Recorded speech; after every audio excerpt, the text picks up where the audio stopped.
Dear friends, today we are going to meditate from Ephesians 1:11. मेरे प्रिय दोस्तों, आज के दिन हम इफिसियों 1:11 के वचन पर मनन करेंगे। The Bible says, "In Christ we have obtained an inheritance." और इसमें कहा गया है कि हम प्रभु में उनके एक विरासत को प्राप्त करते हैं। This blessing belonged to the children of God. हाँ, ये जो आशीष है प्रभु के संतान के लिए आशीष है। When we believe in God, He makes us as His children. हाँ, जब हम प्रभु पे विश्वास करते हैं तो प्रभु हमें अपना वारिस बनाते हैं। Not only that, in Romans 8:17 it says, "We are heirs of God and co-heirs with Christ." हाँ, रोमियो 8:17 में हम पढ़ते हैं कि हम प्रभु के वारिस और उसके संगी वारिस हैं। Property in this world goes by inheritance. संपत्ति इस संसार में सिर्फ वारिस को जाती है, But it is not so in the kingdom of God. परंतु परमेश्वर के राज्य में ऐसा नहीं है। The Lord says in John 14:3, प्रभु यूहन्ना 14:3 में इस तरह से कहते हैं, "Where I am, there you shall be also." और मैं जहाँ तुम्हारे लिए जगह तैयार करूं तो फिर तुम वहाँ पर आओगे। If I go and prepare a place for you, I'll come back and take you to be with me.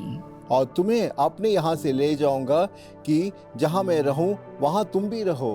Christ is our inheritance. हाँ, मसीह जो है हमारे लिए एक विरासत है। Having God in us is the greatest blessing, dear friends. हाँ, प्रभु हमारे अंदर रहना हमारे लिए सबसे बड़ी आशीष का विषय है। We may or may not inherit things in this world. हाँ, हो सकता है कि इस संसार में हम सारे आशीषों को प्राप्त कर सके, But then we have to delight ourselves in the Lord because He is our inheritance. हाँ, हमें प्रभु में हमेशा खुश रहना होगा क्योंकि प्रभु हमारी विरासत है। Paul said in Ephesians 1:14, और संत पौलुस इफिसियों 1:14 में इस तरह से कहते हैं, "The Spirit is the guarantee of the inheritance." हाँ, प्रभु की जो आत्मा है वो हमारे लिए विरासत है।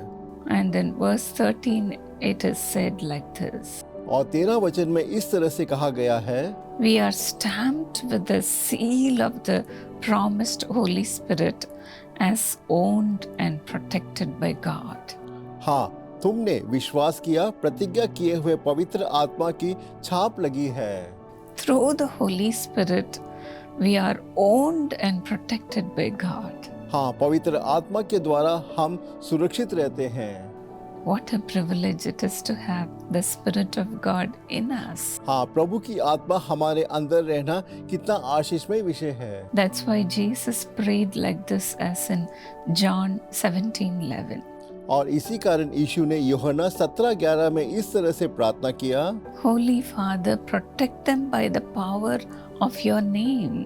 हे पवित्र पिता, आपने उस नाम से जो मुझे दिया है उनकी रक्षा कर। When we have Jesus in us, we are protected. हाँ, जब यीशु हमारे साथ है तब हम सुरक्षित रहते हैं। We are safe and secure in the hands of the Almighty God. हाँ, सर्वशक्तिमान परमेश्वर के हाथ में हम हमेशा सुरक्षित और बचे हुए रहते हैं। Surely our inheritance is also equally secure.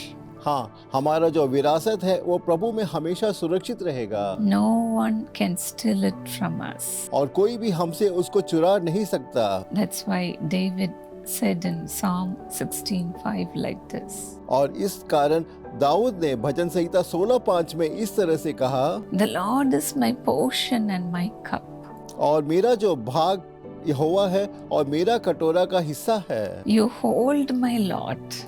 और मेरे भाग को तूने स्थिर रखा है। Indeed, I have a beautiful inheritance." हमारे पास एक सुंदर सा एक विरासत है। Jesus is our beautiful inheritance. हाँ, यीशु हमारे लिए एक सुंदर सी विरासत है। Having Jesus in us gives us everything in our lives. हाँ, अगर यीशु हमारे अंदर है तो हमारे जीवन में हमको सब कुछ आशीष के रूप में मिलेगा। Where He is, we are there. हाँ, जहाँ पर प्रभु है वहाँ पर हम भी हैं। What He has, we have. और जो उनके पास है वो हमारा है।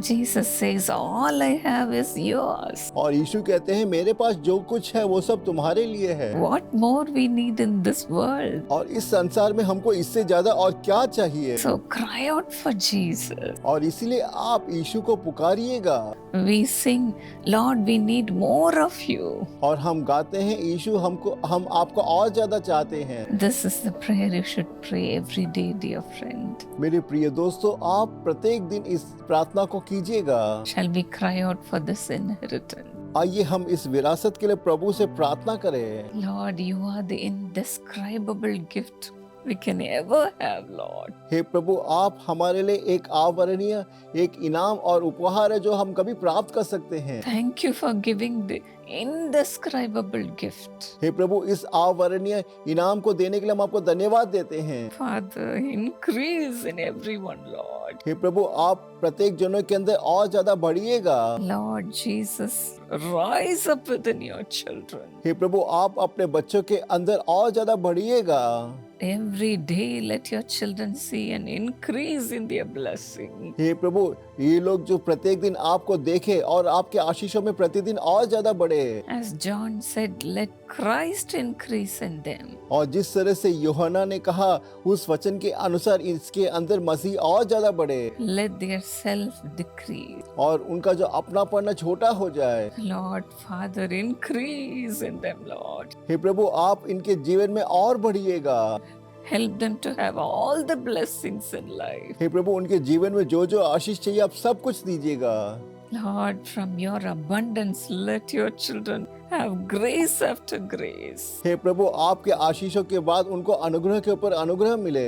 Blessings after blessings. और आशीषों के ऊपर आशीषें मिले। Gifts heaped upon gift. और उपहार के ऊपर उपहार मिले। I know the blessings are coming upon your people. और मैं ये जानती हूँ कि ये आशीष आपके बच्चों पर उतर रही है। Thank you, Lord. धन्यवाद प्रभु। Receive, dear friend. हे प्रभु, आप स्वीकार कीजिएगा। Receive your blessing. आप अपने आशीषों को स्वीकार कीजिएगा। Receive your miracle और आप अपने चमत्कार को स्वीकार कीजिएगा। through the power of the Holy Spirit. और प्रभु की सामर्थ के द्वारा। Let your children receive a miracle right now. और इसी वक्त आप अपने बच्चे इसी वक्त आपके चमत्कार को प्राप्त करें। Whatever blessing is due for them, let them receive right now. हे प्रभु, उनके लिए जो जो आशीषों की प्रतीक्षा में है आज के दिन वो सारी आशीष उनके जीवन में आए प्रभु। Let them receive the inheritance. हे प्रभु, वो आपकी विरासत को प्राप्त करे। Thank you, Lord. धन्यवाद प्रभु। Thank you, Lord, धन्यवाद प्रभु। for being so close with them. आप इतना ज्यादा उनके निकट है इसके लिए धन्यवाद प्रभु। Let wisdom and everything in life increase in them, Lord. हे प्रभु, उनके जीवन में जो ज्ञान और आशीष है प्रतिदिन बढ़ता जाए। Let them become channels of blessing. हे प्रभु, वो एक आशीषों के स्रोत के रूप में बन जाए। Thank you, Father. धन्यवाद प्रभु। In Jesus' name. यीशु के नाम से मैं ये प्रार्थना मांगती हूँ। Amen. God bless you. प्रभु आपको आशीषित करे।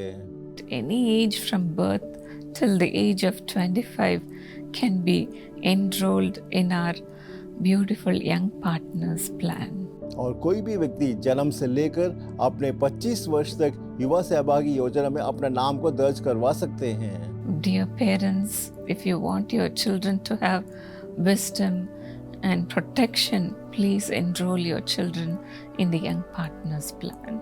प्रिय माता पिता, अगर आप चाहते हैं कि आपके बच्चों को ज्ञान, समृद्धि और सुरक्षा मिले तो आप उनका नाम युवा सहभागी योजना में दर्ज करवाइए। As soon as you enroll your children in this plan, we paste the pictures of your children in our files and keep praying every day. Our prayer intercessors lay their hands upon those pictures and pray for them. और जैसे ही आप अपने बच्चों का नाम युवा सहभागी योजना में दर्ज करवाते हैं, हम आपके बच्चों के तस्वीरों को प्रार्थना भवन में रखकर हमारे प्रार्थना योद्धागण उसके ऊपर हाथ रखकर प्रतिदिन प्रार्थना करते हैं। Till they reach the age of 25, we pray for them. और उनके 25 वर्ष उम्र तक हम प्रतिदिन उनके लिए प्रार्थना करते हैं। After that, you can enroll your children in the family blessing plan. और उसके बाद आप अपने बच्चों का नाम परिवार आशीष योजना में दर्ज करवा सकते हैं। That will help us to pray for them lifelong. और ये हमें सहायता करेंगे कि हम आपके बच्चों को जीवन भर प्रार्थना कर सके। May God be with you. और प्रभु हमेशा आपके साथ रहे। Precious Toku Ipak, thank you for your thank offering, which is a blessing to millions of people. According to Jeremiah 32:42, God says, I'll give you all the prosperity I have promised you. Father, I pray for your dear son to have all the prosperity in the business. Let your abounding grace perfect everything. Yazar Muttam, have a safe delivery, beautiful child, in a sweet way. Let the blessings come upon her. Let heaven declare every blessing upon her. Mrs. Toku Memo, have good health, and dear brother Thai, be healed in Jesus' name. Amen. God bless you.